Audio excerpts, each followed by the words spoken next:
Hello students, welcome back to my YouTube channel. Now we have seen all the forms of organization. Number 1 was your sole proprietorship. Number 2 we did with joint in the family. Number 3 we did with cooperative society. Number 4 we did with the joint stock company. And number 5 we did with the partnership. Now I think you will be able to differentiate between these forms of organizations. Now I come to the first difference between company and cooperative society. I told you company is a form of organization that is carrying the business on the largest scale because large number of shareholders, they contribute their funds to start the business on large scale. And cooperative society is the form of organization, an exceptional form of organization where main motto is not to earn profit but to serve the common interest of the members who have come together to form this type of organization. That is, service motive is the priority motive. Let's see the difference between the two.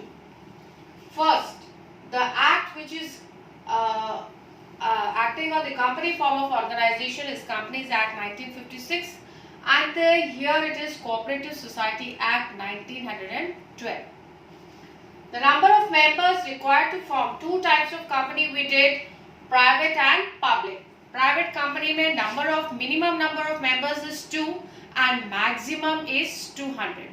But in case of public company, the minimum members is 7 and maximum is unlimited.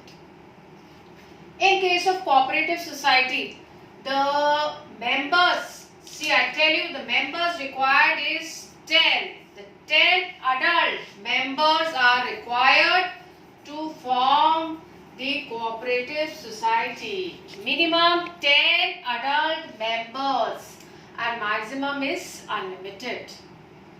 Motive, the main motto of company is your profit, but the main motto of cooperative society is to serve the people.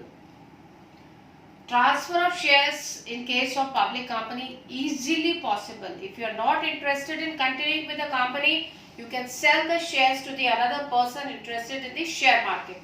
But here free transfer is not permitted. Shares can be returned back to the cooperative society. Voting rights. One share, one vote.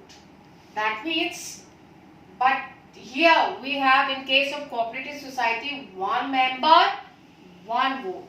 That means cooperative society is working on the democratic principle of one man, one vote, irrespective of shares held by the members.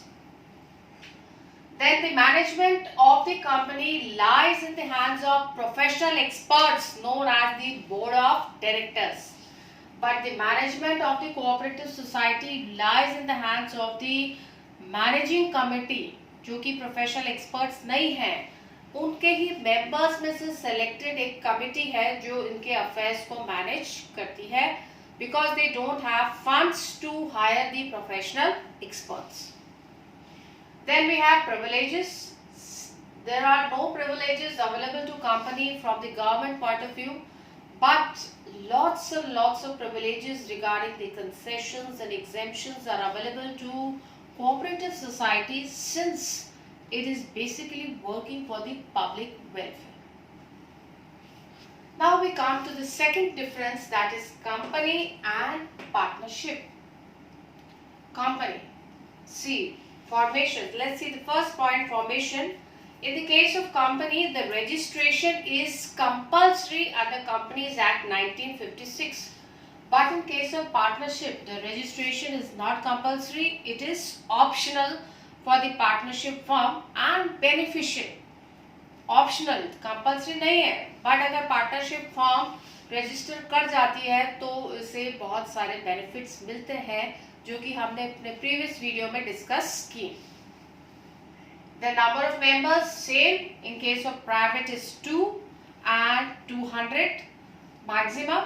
And in case of public companies, 7 is the minimum limit and unlimited is the maximum limit. In case of partnership firm, minimum members are 2 and as per the recent trend, the maximum members are 50.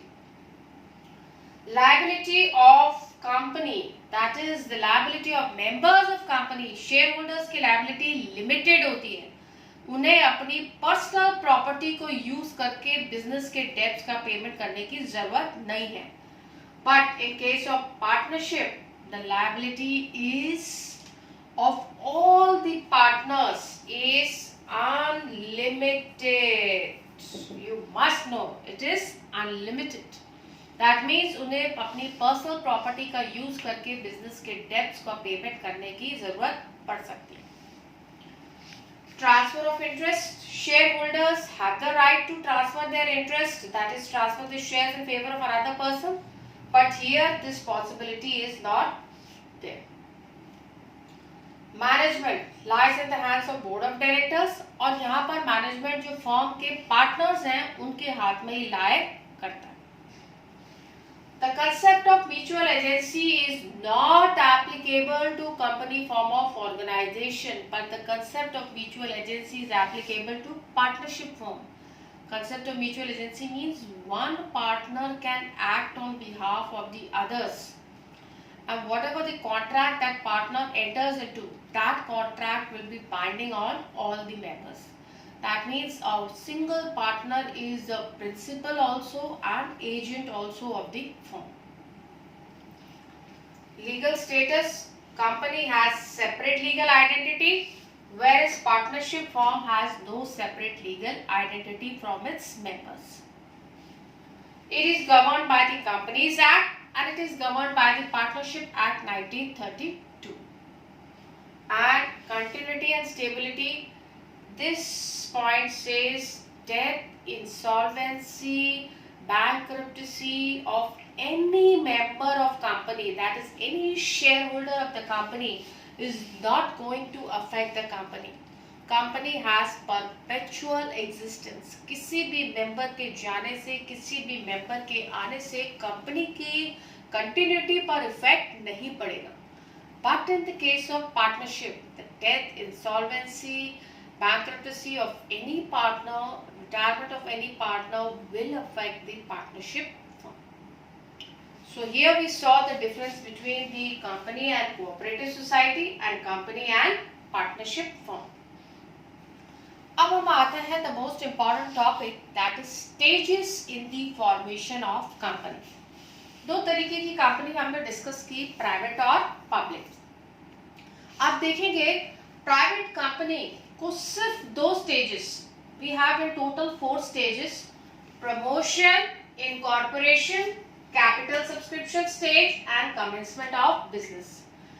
Private company can start its operation after the second stage, that is the incorporation stage. Once the company is registered, it can start its operation. But that means private company को यहाँ पे certificate of incorporation मिलने के बाद वो अपना काम शुरू कर देती है, क्योंकि प्राइवेट कंपनी को किसी आउटसाइडर को इनवाइट करने की जरूरत नहीं है. बट पब्लिक कंपनी अपना काम 4th स्टेज के बाद ही स्टार्ट करती है, that is after getting the certificate of commencement of business. So the process of forming the public company is more complicated than private company, क्योंकि पब्लिक कंपनी को outsiders को invite करना है अपने शेयर्स को खरीदने के लिए, इसीलिए they have to go to the 3rd as well as the 4th stage. So now let's come to the first stage in this video, first stage known as the promotion. Here the most important role is played by the promoter. Promoter कौन होता है? Promoter कोई भी individual हो सकता है, कोई भी group of people हो सकता है, कोई भी institution होती है, who comes forward with the conception of an idea to start the company. So here the promoter goes through various steps which we will deal in detail right now. First is the identification of business opportunity. यहाँ पर promoter क्या कर रहा है? He identifies the business opportunity. Either he may think of starting an absolutely new company, or maybe उसका business अभी small scale पे चल रहा हो और वो business को expand करने का decision ले रहा है. So then he may be planning to convert his small scale business into large scale business and start with the company. So basically he identifies how much the resources, how much the capital, how much the risk he needs to undertake to start the company on the large scale. Next is feasibility studies. That is, he tries to give the, once he has taken the decision to start the company, he tries to give the practical shape to this idea. That means here in this step, वो बहुत सारे experts के साथ dealing करता है, जैसे हमारे chartered accountant, engineers, और देखता है कि जिस आइडिया को डेवलप करने की कोशिश कर रहा है क्या वो एक्चुअल में प्रैक्टिकल हो भी पाएगा कि नहीं हो पाएगा. So in the case of feasibility studies, he undertakes how much is the cost of starting the company, what will be the profitability, what will be the production process, how much will be the demand for the product, and on that basis he decides कि क्या size होनी चाहिए मेरे business की, कितना capital मुझे लगाना चाहिए, कहाँ पर plant का location होना चाहिए, ये सारे decisions वो feasibility studies में लेता है. He does with 3 types of feasibility study: technical feasibility, financial feasibility and economic feasibility. Technical feasibility में वो देखता है कि मुझे जो भी इनपुट्स, जो भी टेक्नोलॉजी, जो भी मशीनरी, जो भी रॉ मटेरियल मुझे चाहिए अपने बिजनेस के लिए, क्या वो मेरे पास अवेलेबल है कि नहीं, और do I need to import it from outside. In financial feasibility he finds that whatever the funds I need to start the business, do I have that amount of funds or do I need to make the arrangement from outside. करोड़ों का पैसा चाहिए चालू करने के लिए business, पर मैं उस फंड का अवेलेबिलिटी नहीं करा पा रहा हूँ, तो वो प्रोजेक्ट क्या हो जाएगा, financially अनफीसिबल. So here he is going to make the arrangement regarding the funds required to start the business. And third is your economic feasibility. Economic feasibility means the profit criteria, whether by starting that business he will be able to earn enough profit or not. अगर graph ऊपर की तरफ जा रहा है, profitability दिख रही है, तो ही वो डिसीजन लेगा कि मुझे फाइनली बिजनेस को स्टार्ट कर देना चाहिए. अब प्रमोटर का रोल आता है तीसरे स्टेज पर, name approval. What will be the name of the company? That will again be decided by the promoter. Promoter is going to decide 3 names and give an option to the registrar to select the name. If the registrar has no problem with the first name, he may give the approval for the first name. If first name is not appealing, he may give the approval for the second name. If the second name is not appealing, he may give the approval for the third name. While deciding the name, the promoter has to keep certain points in mind. His name should not be similar to the name of any other existing company in the society. Next is fixing up signatories to MOA. अब MOA क्या होता है? Memorandum of Association. बहुत important, most important document which is also known as the charter of company. इस document में company के क्या objectives हैं, क्या पावर्स हैं, किस पर्पस के लिए कंपनी फॉर्म हुई है, सारी डिटेल लिखी हुई रहती है मेमोरेंडम ऑफ एसोसिएशन में. और इसके लिए signatories means people who are going to sign this document. It is very essential to get this document signed, and the promoter will decide who will be the signatories to this important document. Usually the first directors of the company are signatories to the memorandum of association.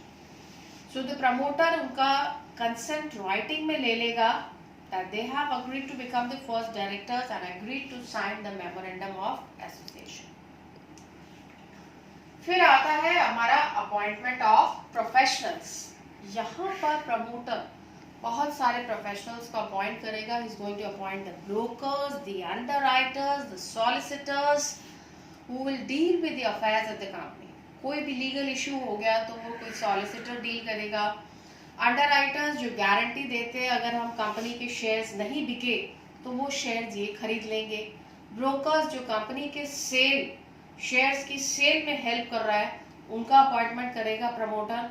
और bankers promoters जो सारा record रखेंगे कि application पे कितना money आया, allotment पे कितना मनी आया and so on. All the professionals will be appointed by the promoter in this step. And last is the preparation of necessary documents. Now the promoter will prepare the important documents. I'll tell you the names of the document: memorandum of association, articles of association, prospectus, etc. All these documents which are essential for the company to be prepared before the incorporation stage will be prepared by the promoter, and we will study all these documents in detail in my upcoming videos. So we saw these are the 6 important points done by the promoter in the first stage. Thank you. That's all for today.